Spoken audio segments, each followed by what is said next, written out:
Thank you so much for joining us today. Listen, we are just so excited. We wanted to take some time to just share with you a little bit about Women with Grit. What is the story behind it? How do we get started with it? You know, I've got partner in crime here, Lee Willette. Hey, what's going on? And I'm Sherelle Lands, and we're just so excited about this concept called Women with Grit, where we interview just exceptional women within the community and around the world who are doing phenomenal things. So how do we get started with this concept, Lee?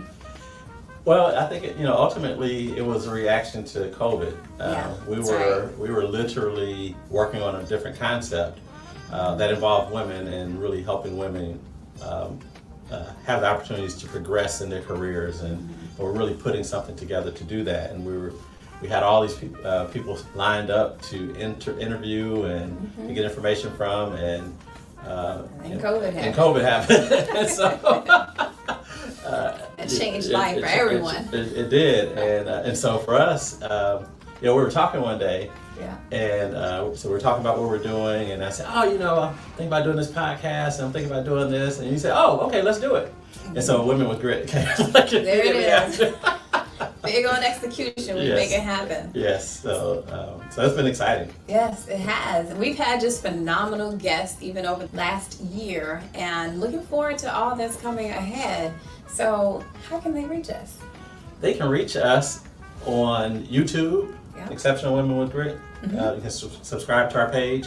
You can check out our Facebook page, Women with Grit, or you can go to our website, womenwithgrit.com. That's it. And the best way to catch us is Tuesdays at 7 p.m. Central Time, when Sherelle and I are live with our guests. And literally, I think the most exciting thing for me is what we talked about. We wanted to have a program that addressed that brought in women from around the world. So that's our globe here. We literally interviewed people in Bogota, Colombia, over in London, and then all over the United States as well. So that's been exciting. That's one of the benefits of COVID. Everybody's used to this virtual world, and nobody feels like they have to fly in to be live in the studio. That's right. So hopefully you will join us live or catch the replay, right? The replays, that's right. We have a bunch of replays, and I mean, if I were you, I would binge listen. People binge watch on Netflix, binge listen and watch Women with Grit. There've been some phenomenal interviews and some phenomenal tips that will help anyone. We have men and women that watch. That's right. And I think the tips that you get, the things that you learn from these women that are our guests will help anyone advance their careers, advance their lives, and just really live a full life and a happy life. And I think that's exciting. Yes, I will agree 100%. So if you're interested, definitely join us, follow us, engage with us, like us, share it, all of those things. And if you know a phenomenal woman or a woman with grit that you would recommend being on the show, be sure that you write us on any one of those forums, and a member of our team will get back to you. Yes. And don't forget, if you have a product or service, a company that you want to promote or a cause, give us a shout. We're happy to do that. There is a cost. But it's not much, not yet. So you better get in while it's cheap. That's right. That's right. Well, thank you. And so far, we'll see you online. Talk to you later. Peace. Bye. Well, good evening, everyone. Hello, hello, hello. We'd love to hear from you all. Welcome to Women with Grit. We're so excited that you have taken time out of your busy schedule to join and learn more about the stories of these amazing and insightful women that are joining us today.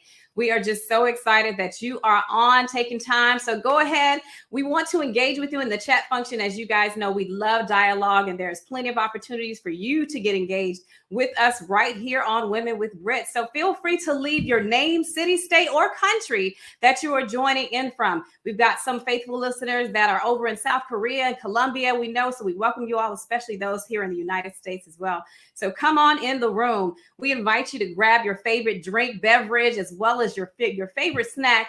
Grab a chair and come on in. If you know another phenomenal woman or woman with grit, it doesn't even have to be a woman, but invite them in the room. Don't share all this or take all this knowledge and keep it for yourself, because we are talking about a very important topic.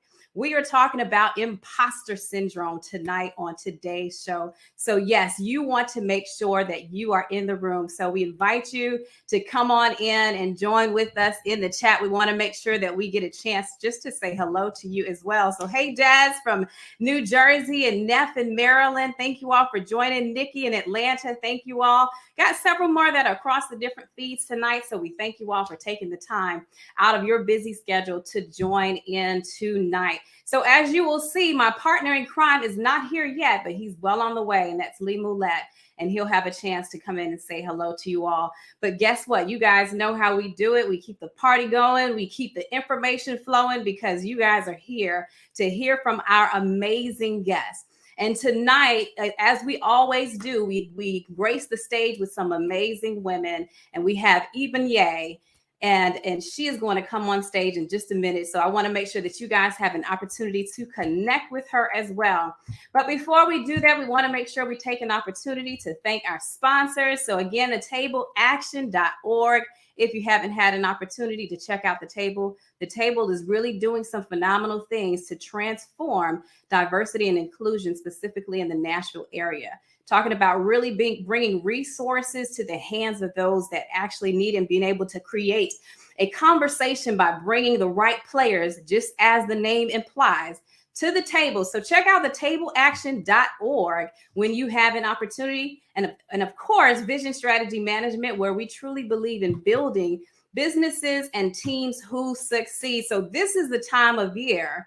If you haven't put in place your strategy for 2023, you are behind the curve, right? We don't want to just start the year off in full speed. We want to have the opportunity to build up the momentum to get there. So if you haven't had an opportunity to do that, go ahead and do that as well. So again, as you all are joining in, we thank you all. Again, go ahead and leave your name, city, and state where you're joining in. Hi, Sonia. Thank you for joining in. Hi, Eve.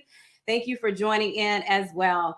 But again, let me go ahead and give you guys some of the background for this another amazing guest that will grace the stage here shortly, okay? So Ebonei Genus is assertive and passionate about people and technology. She is the IBM Consulting America's leader in early professional strategy and programs leader. She provides HR thought leadership while working closely with senior business leaders. She shapes and executes early professional hire strategies related to talent, including demand, skills, and engagement, recruiting, diversity, and inclusion, and building organizational capabilities, and is responsible for ensuring the experience in a high-touch and signature environment. Prior to this, she started off her career in technology and has worked with clients within the U.S. and internationally to help solve their most challenging business problems. She enjoys photography. She is also an avid runner, running up to at least 18 miles each week. She provides board and council leadership and extends her time, talent, and treasure to the underserved minority communities impacted by poverty abuse. She has a son named Javon, which is one of her proudest accomplishments, who is also an aerospace engineer for Northrop Grumman. So take an opportunity. I want to make sure that you guys have an opportunity to connect with Ebonei as I bring her to the stage. So good evening, Ebonei. How are you? Good evening, Sherelle. I love the energy. Thank you so much for having me, both you and Lee, on the show. I'm really, truly excited tonight to talk about this special topic and share my journey of grit as a woman, especially as a Black woman of Caribbean heritage who has really, experienced imposter syndrome and had to come to an understanding of what it was and truly embrace it versus see it as something negative and then slay it. So thanks again for having me. So excited to have you. This is such an important topic. I read a statistic that at least 70% of individuals at some point in their life experience imposter syndrome, and it is very prevalent, especially in the higher or upper echelon communities as well. So succeeding as an executive woman takes real grit, and we love to start our show just by understanding what is your story. Sure. So a little bit about me and where I come from. I come from a family of what I call educators. My great great grandmother was a teacher. My grandmother and my aunts were teachers and principals. But overall, I come from a family who really believed in demonstrating excellence in everything you do. So, although I grew up in Miami, Florida, which is where I am now, I spent many wonderful summers in St. Thomas, Virgin Islands, with my grandmother Love it. and a couple of aunts who they were just so confident. They were well spoken, well educated, and well respected by the community. And so they really helped to shape me into the woman that I am today. And when I think back about my childhood, also my mom was the pivot, was the pillar of our family. And she really raised my brother and myself for most of my childhood. I was a latchkey kid. And for those of you who don't know what a latchkey kid is, it's, a kid in school that wears a key around their neck because most likely there would be no one there, to let me in when I got home. And so that built this sense of independence from a very, very young age. Mm. What's interesting is that the elementary school I remember attending, it was predominantly white. And I really struggled to find my own voice among people who didn't look like me. Yeah. And, that was hard, right? Because when people don't look like you wonder who you really are.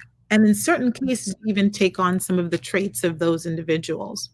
But my mom kept me busy, right? I mean, she had me involved in church events, social groups for women. She encouraged my musical talents of singing, though what really inspired me, and you're going to laugh, was my first love that I met when I was 7. Mm-hmm. And, if we take a look at that picture I sent you, some of you are thinking, okay, this is going to be a guy or some boy that you met in the 7th grade. But actually, my first love was a brand new IBM desktop computer. Mm. Took my first computer education class. I learned how to code, and I was just smitten. Although I was the youngest in that class, I really had an appreciation for solving problems. And just the fact that you could use a machine that looked like a television, and a keyboard to create pictures and games. My first game was Pong and applications and artificial intelligence. We didn't call it that back then, but it was just like a whole new world opened up for me. Mm. And go ahead. Yeah, I was going to say, so when you think about your journey, what do you remember most about it, especially being technical? Yeah, besides the fact that I knew at a young age that my destiny was going to involve technology in some way, shape, or form, I think if I think back to my college years, specifically my junior year at Florida State University, I remember attending my first college fair. And I was apprehensive, but I was confident, right? I had a great GPA, relevant work experience. Professors really admired my work and referred me. So I had my resume. I was ready. I put it on gray stone paper to make sure I was delineating myself from other people on white paper. And I searched for, I kid you not, I searched for the IBM booth. And I had to talk with the hiring manager. She loved my resume. And she said, you know what, just send me your SAT results and I'll be in contact with you. So I'm leaving there. I'm feeling pretty confident. And my dream is coming true. Sometimes God has other plans for you. And so I sent her the scores and then I waited. Mm-hmm. A week went by, nothing. 2 weeks went by, nothing. So I remember gathering up all the courage that I could, right? Gave her a call.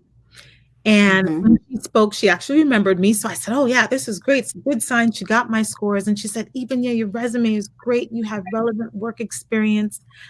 However, your SAT scores weren't good enough to be considered. Mm. And for me, there are these pivotal moments in your life when things happen and they impact you at your core. And this That's was right. one of them, right? Because for me, in that moment, my dream died. And Mm. for many weeks, I walked around feeling that IBM, right? This thing that was going to be my legacy, that I knew I was going to do something there at the age of 7, IBM didn't want me. Mm. And most of us, or some of us, know that feeling of not being wanted or not feeling qualified, not being chosen. No matter how hard you tried, you just weren't good enough. And that's the space that I was in. Mm. That is pretty deep. Yeah, I grappled with that for a long time until PricewaterhouseCoopers came calling and said, hey, forget about your SAT scores. We see potential in you. We're going to go ahead and take you on. Mm-hmm. Isn't that something? One man's rejection becomes another man's or woman's treasure, right? That's right. That's what they say. Yeah. So tell us what happened next. I mean, so when did you and how did you recognize that you have or had it imposter syndrome? Wow. Well, what happened next was, I think it definitely had to fold into my destiny. And I'm just going to say it, God's purpose for me. Yeah. Because something really happens, like you mentioned about being another man's treasure. Something happens to you when someone believes in you after someone else doesn't. Right? Mm-hmm. You work extra hard to prove to people that they were wrong. Mm-hmm. And that's what I did. And I worked my butt off at PricewaterhouseCoopers for 3 years. And interestingly enough, the firm decided to sell its consulting services to, of all people, IBM. Yeah. Little guy. Yeah. So talk about really destiny fulfilling itself, but just not that path, right? Right. Yeah. That I was going to take. And what was so interesting about when that acquisition happened, I was at the height of my career at PwC. Mm. That year, I was rated the highest rating that you could receive. And because of that, and the acquisition, the terms of the acquisition, IBM gave me 1,600 shares of IBM stock options at $60.49. I remember that. And, I just said, wow, thank you. Thank you, Jesus. Right. All that extra Yeah. hard work paid off. And you would think that based on getting that far, based on my skills, leading work streams, continuing to build my career, that I would be confident, right, in my ability to move forward. But I wasn't. Mm. Um, I perpetually, and I still do, I suffer from perpetual imposter syndrome. Mm. And you know something, I'm listening to you speak and I'm listening to you in terms of your story, even though you still had the dream of getting to IBM, God took you on a different course to get there. And the question would become, the amount of shares that you received, you likely wouldn't have gotten had you got there on your own or gotten there through your route. So let's delve into it because I know we've been using the term loosely, imposter syndrome, and sometimes it might sound like some kind of disease, right?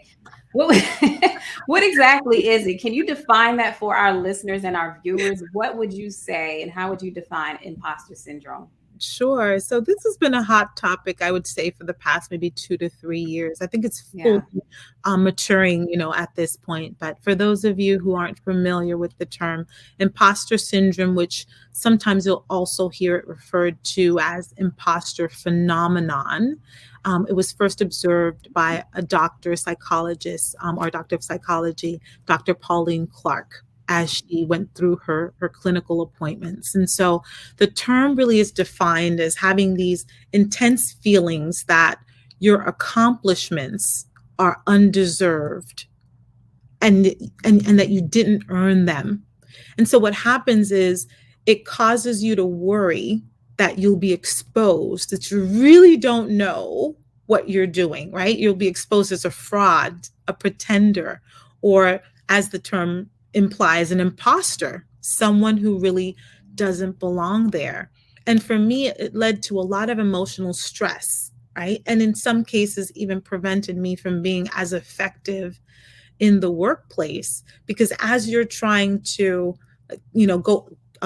go up in your career or become promoted in your career, and you're getting into these leadership positions, and you're responsible for different areas, and some areas you have experience in, and some areas you don't, you start to question your ability.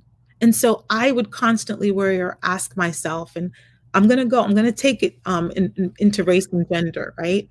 Yeah. I would constantly ask myself, am I really an exceptional person, right? Am I really an intelligent individual, or am I a token Black? Did I get my roles because I was African American? Back in the day, did PricewaterhouseCoopers really choose me because of what I did in college, or was I a poster child for affirmative action? Right? Should I even apply for leadership roles, right? Or am I that underrepresented minority that companies would actually get to tick off two boxes, right? She's Black and she's female. Or is it really my skills and what I bring to the table? I often think about my speech, my demeanor. How should I dress? How should I wear my hair today? Do I ever come across as the angry Black woman, right, in meetings as compared to other people? And I'm very cognizant of making sure that I don't. And so there's this pressure, especially with, many times I was the only female or Black person on the team. And so when you're in that position, once again, you don't see others like you. Yeah. You tend to focus on you being that outlier, that person on the outside. And should you really be where you are today, even though you know that you're capable and you have proof to show it? Mm-hmm. That is a mouthful. And when I tell you it is a mouthful, I want to check in with our viewers. Like, you guys, does this resonate? I can think about the aspects and exactly like what you're saying in the moments where you are either the only African American or Black, as well as woman. And then if you tack on young, right, in the space of technology, which is predominantly, Caucasian and male. But it's so much. But I want to make sure we get, so Lee's in the room. So I'm going to go ahead and bring Lee in. Hey, Lee. Hello. Hey, how are you all? Good. How about yourself? Great. Good to see you. So is Ebonei, is that correct? Hi, Lee. Yes, you said it right. Ebonei. Okay, good. Pat myself on the back. Good to see you. Nice to meet you. Yes, we are having here. such a phenomenal conversation, Lee. Yes, you are. Like grab some popcorn. Right. I've been listening in while I was in traffic and all that stuff. So phenomenal. Yes. We were just getting into it, and I would love for us to be able to go deeper. And when we say go deeper, tell us, what can our viewers do about this? Anything that you can leave in terms of quick statistics on technology or imposter syndrome. Let's go a little bit deeper in that, if you don't mind.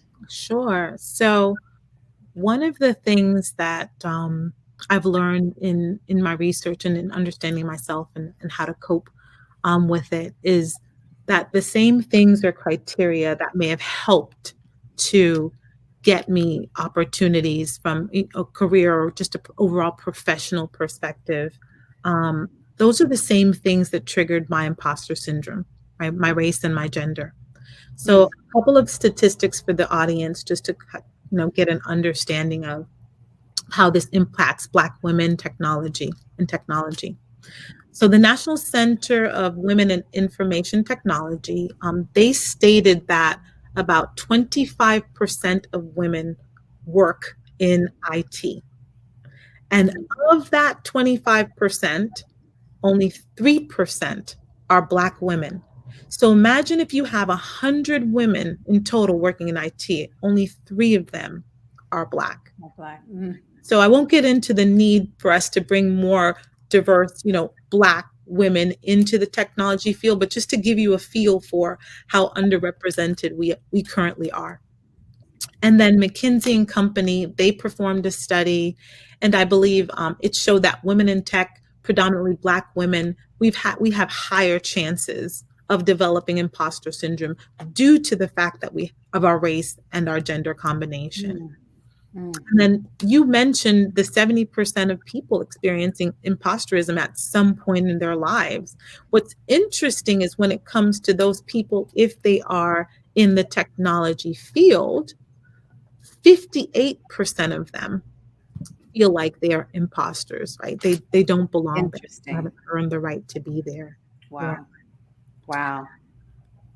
So if we talk about, do we have some time to get into me sharing some tips on how I overcame, or I should say, because I don't think you ever overcome it. I think Yeah. that you manage it. So how about we do this? How about because we're getting close to time on break, and this is just so good. And I want to make sure that we get an opportunity to check in with Lee. So we're going to pull you back, give Okay. our audience an opportunity to stew on some of those statistics that have already been mentioned. 70% actually suffer or experience it at some point in time in their lives. You mentioned 58% of them being in technology feel like they're imposters. Only 3% of individuals that are in IT. If you're in IT or you have a question specifically, feel free to leave it in the chat function. We want to connect with you. We're going to give you a moment just to grab some water. I'm going to check in with Lee and we'll bring you back up. How's that sound? That sounds fantastic. I'll see you soon. All right. Thank you so much. Hey, Lee, how are you? Hey, Sherelle. I'm great. Thanks. How about you? Wonderful. Man, it's been Good. a while. Yeah, it's been a while. You look different than a text message. I know, right?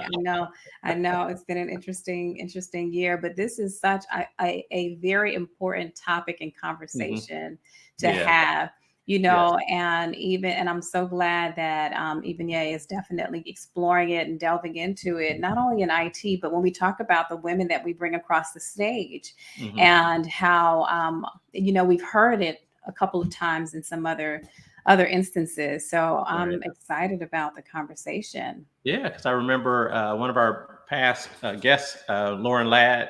She talked Mhm. about it and talked Did. about how she learned from the women that were part of Women with Grit, that were speakers. She Mhm. learned from them how to deal with different things like that. So I think today's topic, really hitting it head on with Ebonei, is even better, because people, any questions that people have, they have someone that is not afraid to discuss it with them. So That's right. So we yeah. invite you all to engage in the chat. We see some of your questions coming in. We will be sure to bring those on stage for Ebonei to address. But if you have dealt with imposter syndrome, you've got questions, you know someone who could benefit from this, feel free to share this so that they have this information. This is why, we definitely want to do this.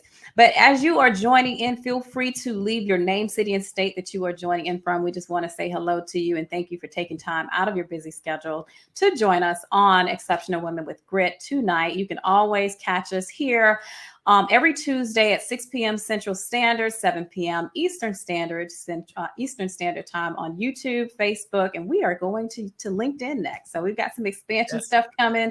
We've got some podcast stuff coming. We've got some stuff that we put down and we're picking back up. Life has a way of sending us through different spaces and journeys, but yet we are here where we need to be at the appointed and the right time. So before we dig in, Lee, who do we have to thank tonight? We talked about the table action already, doing some Yeah, I heard amazing the things. table. I heard about vision strategy management. Yes. I think that's it for now, unless I'm missing somebody. We've got day business services as well in terms of David. business. Yep, day business Yes. services who are doing some amazing things. And if you guys know of a phenomenal woman or a woman with grit that you feel we should grace the stage with, please feel free to reach out to us on any one of our platforms, and a Mhm. member of our team will get back to you. Yes, we will. I'm looking forward to it. So we're ready to bring Ebonei back up. Let's do it. I was looking for my water, but I think I rushed up here and didn't grab it, so I'm good. Well, welcome back to the stage. Thank you so much again for your time. No, thank you. Happy to be back. I see we have a few questions in the chat. Yes, they're Yes. loading them up. We want them to keep coming. But before we do, I definitely want to give you an opportunity to talk a little bit more about how our guests can slay the dragon of imposter syndrome. What are some tips and tricks that you can offer? Tongue twister, I see. So as I think about things, I think there are 5 things that I tried or consistently try to apply as, I go through each and every day, and I feel that dragon, as you call it, coming over me. The first thing I had to learn was to really celebrate my authentic self. Um, I had to stand in the mirror and take a look at myself and tell myself the things that I loved about me, talk to myself about the strengths that I have and what I bring to the table. And instead of feeling as if, man, I'm the only woman or the only African American in the room, celebrate. I had to celebrate that because I bring a different perspective, right? I had to look at it moving from being a curse and turning into a blessing. I thought I often think back to that Sesame Street song. I don't know, this might be showing my age, but there's a song that goes, because being different is being great. Mhm. And so I had to embrace that I was different and find my voice, right? And use my voice with intention and with kindness. And so celebrating my authentic self is one of them. 2, I think a lot of people might already do this.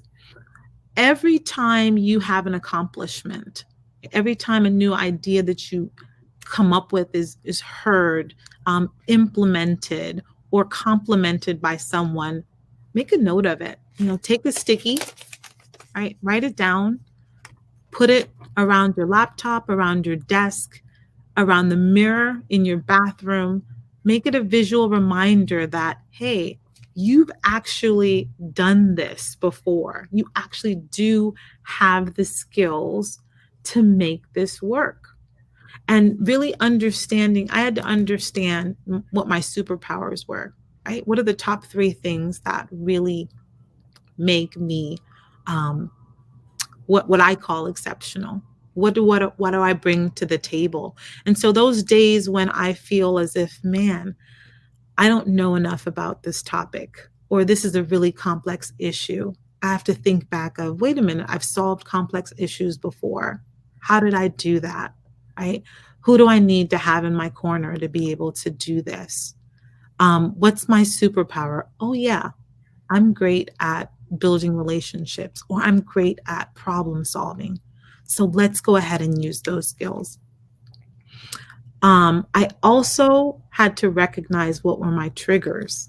And this is really important because your past will come back to haunt you. The same way you can remember all these great accomplishments, I would go back to that college moment where I wasn't good enough. Who do you think you are? You're not good enough to fulfill this role, this leadership role. You're not good enough to run this program. And so you have to understand the things that are going to trigger you. And for me, it was things that I didn't know, people that I didn't know, and people who knew more than me with something that I should know. Right? And so, yeah. And really understanding that, okay, this is what's happening and this is what's causing me to feel that way. And instead of dwelling on that, asking myself, what steps do you need to take to know? What steps do you need to take to find out who you need to talk to? And let's have conversations with the person who knows more than you so that they can teach you what they know. So really understanding those triggers. Very quickly, phoning a friend, right? ET phone home. When you're feeling that you are not in the right space, talk to a friend, a really good one, right? That you feel comfortable being vulnerable with. Because let me tell you, this is not a topic, especially for Black women, that we just pick up the phone and call anyone, or we tell our boss, hey, I got imposter syndrome today. I need your help. It doesn't work like that. So find someone that you're comfortable with being vulnerable, and have them remind you of who you are and how great you are. Because remember, sometimes what's interesting about the human brain is no matter how much you believe in yourself, if someone else believes in you, it matters more. Ebonei, question for you. So, and I'm glad you brought up this point about calling. What it seems probably over the last couple of years, maybe a year or two, it seems that people are starting to address imposter syndrome. Is this something that you've seen over the last 2 years, or has it been, has it been something people have been addressing longer, or does it, does what it seem like to me, is that correct? And if so, what's the impetus? Why do you feel that people are now addressing this and understanding and trying to conquer it? Sure. So you asked two questions. One, how long has this been sort of out in the open and addressed? And then, why do you think there's so much of a great emphasis on that? So yes, it's been out for about a couple of years, and there are numerous TED Talks, numerous blogs, numerous podcasts that cover the topic. So, quick Google search, and there's even a quiz. So by the way, there's different types of imposter syndrome, and we don't have time to do all of them on this call. Where can they find the quiz? I'll make sure to send you as well as the audience the link. Okay. After the call, so we can post it on social media. But there's different types of imposter syndrome. With that said, I think there's been also a heavy emphasis with what's happened culturally with Blacks in the past, couple of decades. And I think organizations are now focused on diversity and inclusion and making sure that there's a culture shift, right? Of understanding that the more diverse and inclusive we are as a people, as an organization, as a team, the more diverse our solutions, well, in my case, our solutions are with our clients. And the more we learn about and we change culture. And so I think that change in culture, that drive to be more inclusive, equates to understanding what are some of the blockers, what are some of the challenges that, people who are diverse or underrepresented face, and how can we address that so that we can start to see a shift of more diverse individuals in higher leadership positions or continuing up in their career path. Thank you. Thanks for that. You're welcome. That is stellar. I think you have one more for us. I think you gave 4 so far. I do. The last one really is recognizing the things that you love and you're passionate about when it comes to your work, especially if you're feeling imposter syndrome in the workplace, because trust me, you can feel imposter syndrome in relationships too, but that's a whole nother conversation. We'll save that one for a different show.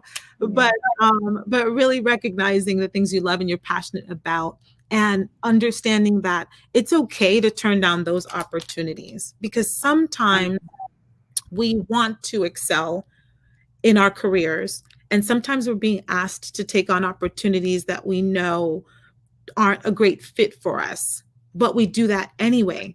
And the imposter syndrome is greater because we're not passionate about it. So it doesn't help us to build up that perseverance and the grit that's required to move on. And then we don't really know or connect to it. So being connected, anything that excites us, even if it's intimidating, the less unafraid we are of it. I love that. So let's take a moment to gather some of these amazing questions that are pouring in. Thank you all for them. Lee, you want to take the one from Nefertiti? We'll put them on the screen so that you can see it. So Nefertiti's question says, how has your experience with imposter syndrome influenced you as a leader, whether or not you were in a supervisory role? Thank you for that question. Wow, that's a great one.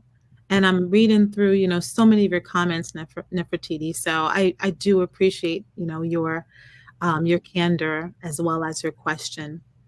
So I would say the first thing is that it really inspired me, even before I became a leader, to be more curious, to be more cognizant of the people that I work with and how they might feel about their role and what kind of support would they need that they're not telling me. So instead of waiting for somebody to come and say, well, Ebonei, I don't understand this, or I'm struggling, I would be more proactive towards them. And I would say, I understand this is a new role for you, or welcome to the team. What are some of the blockers that you'll think you're experiencing? What are some of the tools or resources that I can help prepare you for? So that empathy and I think emotional intelligence in me was built up because I knew if I felt that way, chances are that person would potentially feel that way as well. So also making sure that the people who worked for me knew exactly what I needed and how to go about getting what I needed and packaging what I needed. So it's really about more building and continually building their confidence to perform and to continually do their work, because I know how easy it is to doubt ourselves, which then impacts our effectiveness to really get the work done. Great question. I see the question from Mashika. Says, my sister-in-law has been in IT for 30 plus years, and she has spoken of being constantly undermined. Could that be a contributor to imposter syndrome? Yes. Yes. So remember when I talked about documenting every time your idea is heard or implemented, that is one of the things that would help to see you through imposter syndrome. Well, your sister's in the opposite case, right? It seems as if maybe things that she's recommending, projects that she's working on, she's constantly being undermined in the workplace. And therefore, that additionally adds to the level of self-doubt that occurs. So anytime it's time for her to potentially try something new, and even if she has a great idea, she's going to think twice. She's going to second guess herself. She's going to wonder, well, if people keep undermining me, do I belong in this role? So it is definitely a contributor to imposter syndrome. So later on, I want to talk about companies, IT companies, and how they play a part, right? Their people that we work with, how all of them play a part in imposter syndrome, from causing it or adding to it to taking it away. Mm-hmm. So thank you, Manisha, for that. So let's actually go ahead, Lee. I was say, is there a way? And there's a major move in a lot of areas to get more young girls and young women, young ladies in STEM and in technology. Is there a way to incorporate, helping them cope with imposter syndrome, or is there a way to help keep them from falling into that and having that overtake them? Is there something that they should be learning, or we should be teaching them or talking to them about? And if so, what is that? Yeah. I'm sure that's one thing, but what are some of those things? It's interesting. I think holistically, as humans, we are going to doubt ourselves at one point or the other. I think that imposter syndrome really is about when you do doubt yourself, what happens next, right? Does it stress you out? Are you worried? And are you not able to perform? Because some people can doubt and recover like this. Mm-hmm. And so for our young people who are or want to take an interest in STEM, I do think, Lee, because you bring up a fantastic point that I haven't thought about. I do think we need to introduce that concept of imposter syndrome, even if you call it something different, like self-doubt. Do you have a sense or a feeling of not belonging here?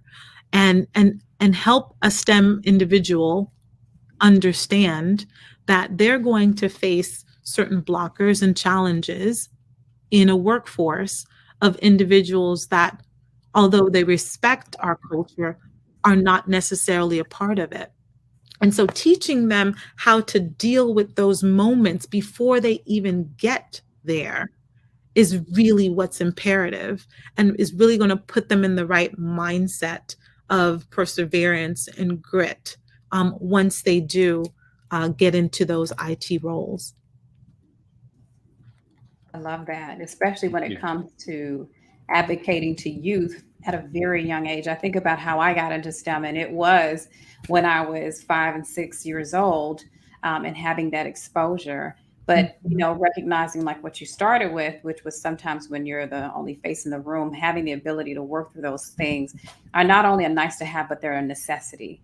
But I wanted to go back to what you said in terms of just the IT space. But if you were given the ears of the leaders within the IT technology space who employ Black women, what advice would you give them to help them overcome imposter syndrome?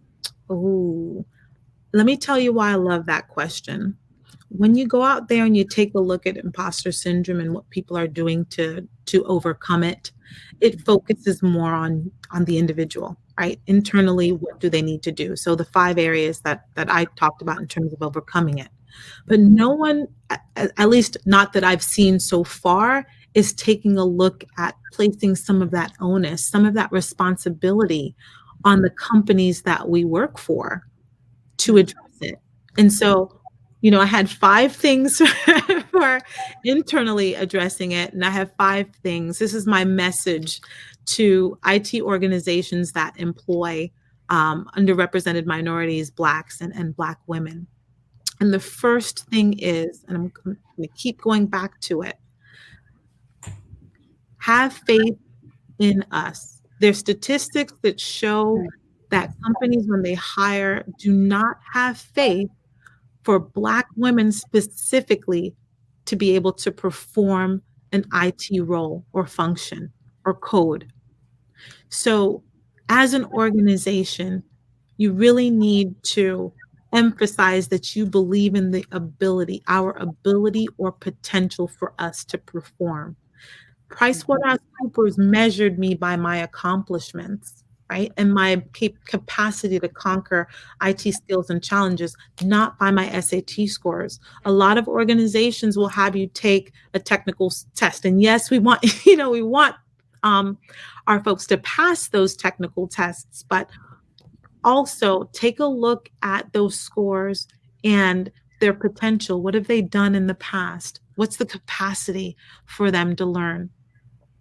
The second thing is, when you are recruiting us, Black women, and considering us for leadership roles, you really need to put programs in place to help interviewers recognize that there may be bias, right? As they're reviewing people's resumes, perform interviews, and assign us tasks, and meaning the person being interviewed, give us feedback. I think it's really important for us to understand where the areas that we are well qualified in, and what areas do we need to actually work on, because that's going to address some of the doubts that we may have that overall this might not be right for us. Mm-hmm. The third thing is the power of imagination. And companies need to really help Black women to imagine a future at their company. Yeah. I mean, that is so key. And the pivotal role, right? What is the role that you are going to play in that company while you're changing, you're out there changing the world? How am I going to do that? And really start to hone in on the big C word, culture, right?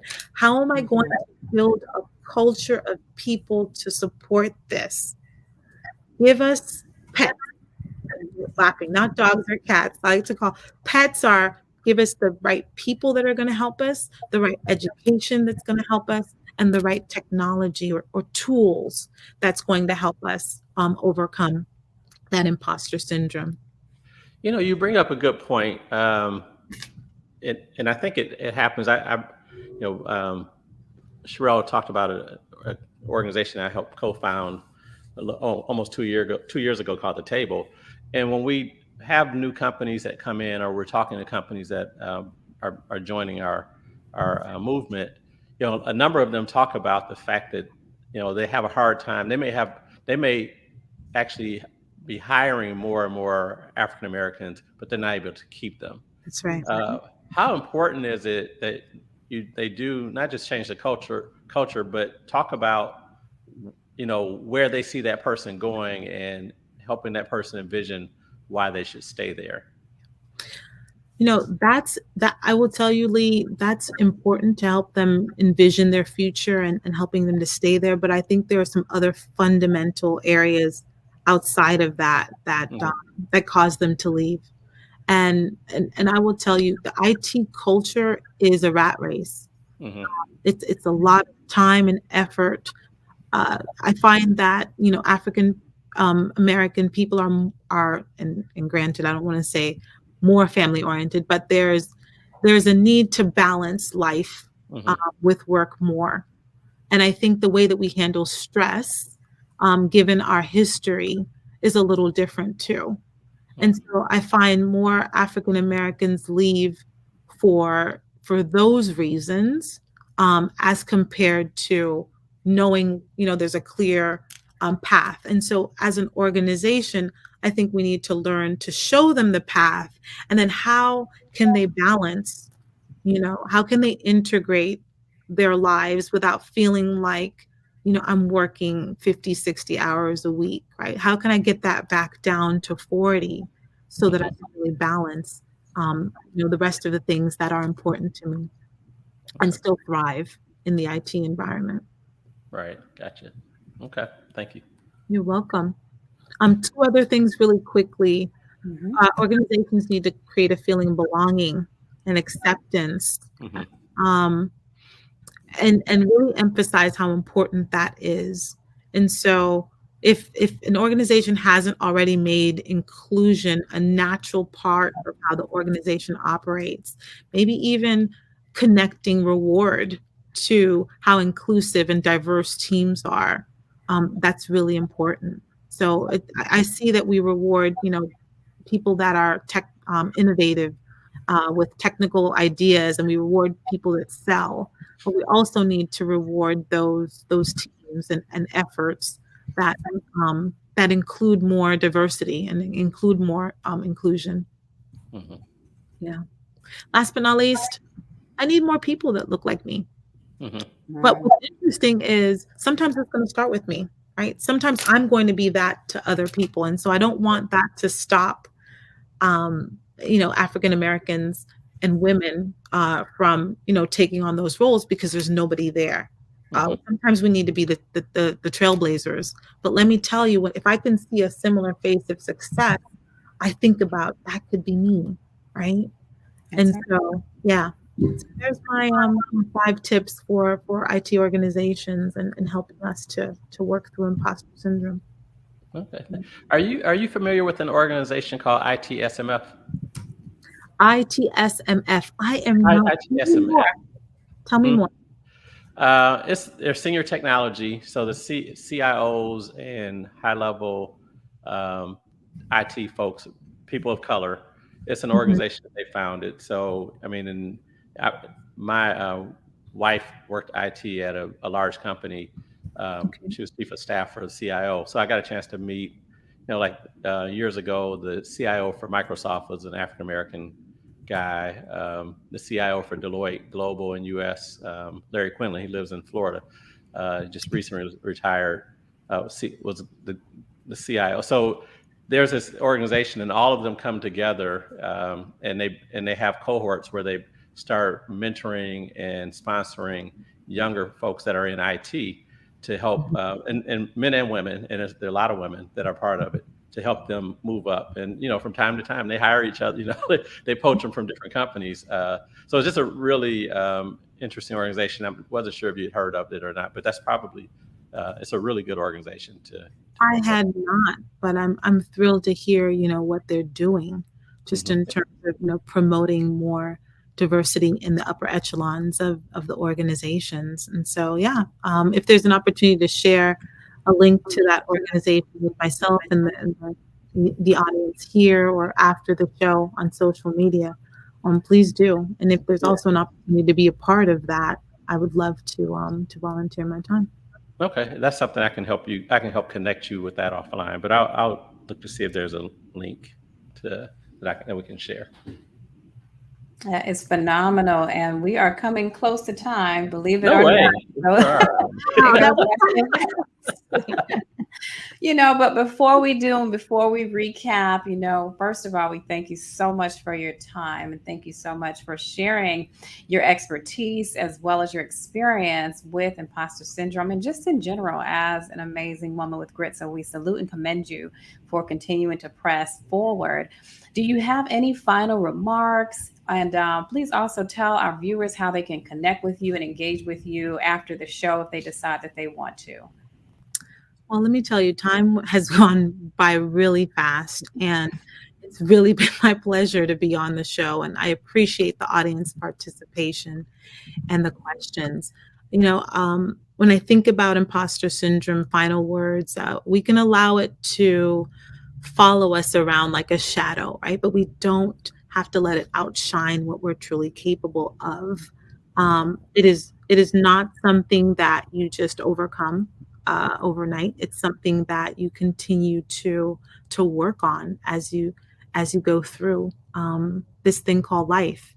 And so the mind is this powerful thing, right? It's influential, and what we intentionally say to ourselves internally and expose the mind to externally, it really has this opportunity to really transform us into what I like to call phenomenal Black women in IT that we were meant to be. So once again, thank you so much for having me. I want to give a shout out of thanks to my mom, my son, and several work colleagues, and my partner in crime, Michael, for supporting me through those times. And of course, IBM, right? I mean, without IBM and PricewaterhouseCoopers, I wouldn't have had opportunity upon opportunity to really reach my career dreams. And so my ability or your belief in me as IBM's belief in me, really helps me to remain inspired and to inspire others to give my best every day.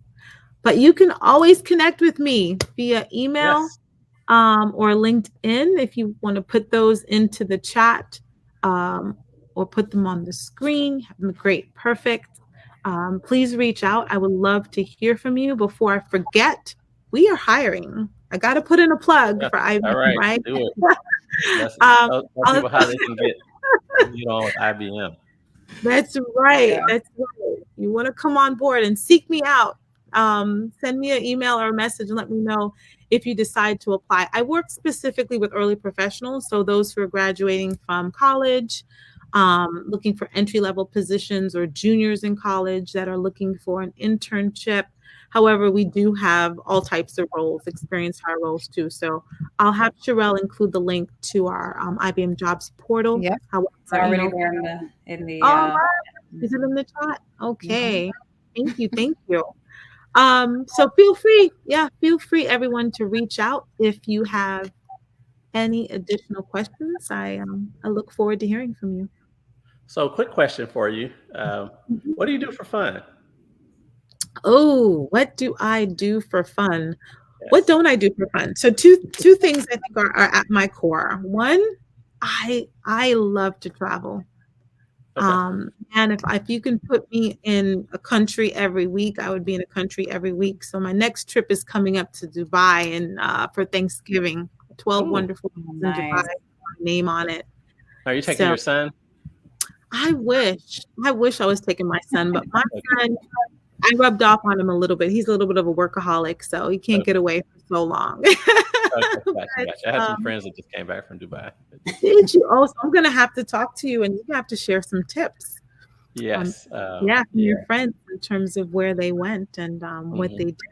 But besides that, I love running. I love the outdoors, and I love serving other people. I work on the condominium board. I'm a director, and my building used to be predominantly a 55 plus building, and everyone's like, "E, why are you moving there?" And I'm like, I love people that are mature. It's it's great. No college parties. What are you talking about? I'm in the right place. So being of service to them and my community is really where my heart lies. And so, yeah, that's what I do for fun. All right. Well, sounds good. Well, this has been my pleasure to get to know you, and thank you for sharing with our audience. We just look forward to possibly even having you back one day as you continue to ascend and do great things. Absolutely. We really love to have you back. Well, thank you, and blessings, continued blessings to you both on the show. You're really making a tremendous impact in our Black community and ensuring that the voices of women are heard, because we all, in some way, shape, or the other, experience the same emotions and in certain cases, the same experiences on our journey. And it helps to know that we're not alone. So thank you for having this show. It's truly making a difference and a significant impact. Well, thank you for that and encouraging us. Yes, Sherelle, thank you. Sherelle and I've been crazy the last few months just with life and everything. So we're happy to be back, and Yeah, you're our welcome back gift to that's our, right. to our, That's to right. our community. And what a way to start, or what a way to start season 4. We've been doing this 2 years now as well. Just amazing, amazing conversation. It's so well needed. I just want to give a quick bite-sized nugget, a couple nuggets that we heard tonight, but that's no excuse for not sharing and listening to this again in its entirety. There's just so much wisdom that Ebonei has left for us. So we definitely want to make sure that you have an opportunity to go back and look through it again. But celebrate your authentic self, and don't be afraid or ashamed to love on yourself. Go in the mirror and affirm yourself. Accentuate your strengths and your positives. Recognize that you bring sometimes a different perspective to the table. So one of the things that was mentioned was to find your voice and use your voice with intention. And I love the fact that you mentioned to do so with intention. So not just talking for the sake of talking, but allowing your words to have meat and meaning. Make a note of the positive feedback that you receive from others as a reminder of what you're capable of if you find yourself in that space of imposter syndrome. Know what your superpowers are. So to thine own self be true, but also to walk in that truth. What are the top 3 things that you bring to the table? Know those things better than anyone else or anyone else that could tell you, and lean into those things. Understand what your triggers are, and then take the next step to create action steps to overcome them. Right. So now we're not just falling into imposter syndrome and being triggered, but we're taking the steps to recognize them and being able to do something about it.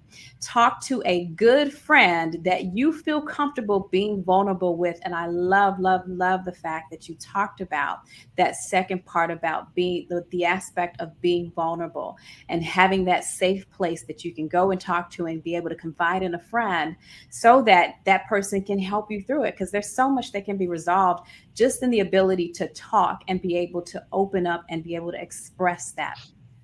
Recognize the things you love and that you're passionate about, but also be okay with turning away from things that are not a good fit. So don't take on everything just for the sake of taking it all, because then it just heightens that imposter syndrome, right? But then also making sure that people who work for you know what they need from you. So she talked about the nature of how IT companies can support African American women who may be struggling with or working through imposter syndrome. And then also recognize that for those companies to have faith in us to perform. So the ability is not only just to be on the team, but to give those complex and challenging assignments to them, and then give them the space to succeed. Assess based on the capability to perform, put programs in place to address biases, which is a very, very big one, not just for the front end, but also to the back end, and even tying it to managerial metrics, right?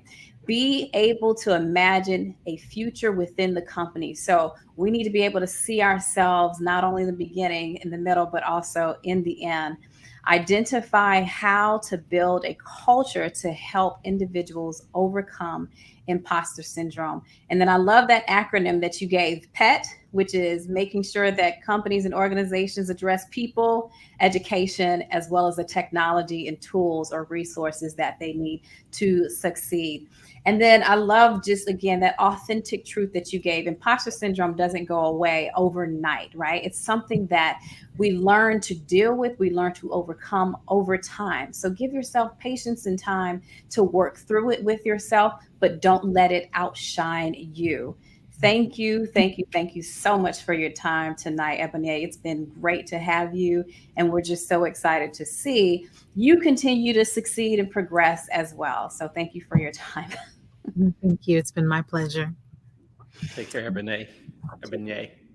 Yes, so you guys heard it here. Feel free, as you all, and again, we normally get questions after. Feel free to leave those in the chat, and we will be sure to get them back over to Ebonei. But you know where to find us. Share this with someone that you believe can benefit from this. There's more than enough people, over half have dealt with this in some place and time in their life.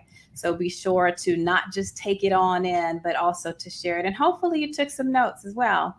But if there isn't anything else, we're going to say see you next week here on Women with Grit. Lee, That's you right. want to close us out? Hey, don't forget IBM is hiring. So, you're trying to level up. All you future college grads, I think I heard something about juniors in college and up. Juniors in college and seniors that are getting ready to graduate next year, May. Next year. Hey, you have kids. Hey, you want them off the payroll. There you go. That's right. I love it, Lee. You crack me up. Hey, we want to thank the table. Check out the website, www.thetableaction.com, www.thetableaction.com. Check out Vision Strategy Management. Sherelle's just been kicking butt. I don't know what all she's got going on. So check out her website, visionstrategymanagement.com. Don't forget, she's going to help you execute. So don't come to her unless you're ready to execute. Also, keep in mind that now is the time to develop your personal strategy for next year. Companies do it now; they don't wait till January. Mm-hmm. Go ahead and start your personal strategy right now. Work on your budget, work on your investments, work on your goals, all the stuff you want to do with your family. This is the time to do it. If you need help, check out Sherelle Lands and Vision Strategy Management. Thank you all. We look forward to seeing you next week. Thanks for waiting on us. We know it's been a minute. We've had all kinds of stuff going on. One thing I have is a college freshman now, so I've been traveling, seeing him play football games and all that stuff. So we're getting it back together now. We look forward to seeing you again next week. Take care.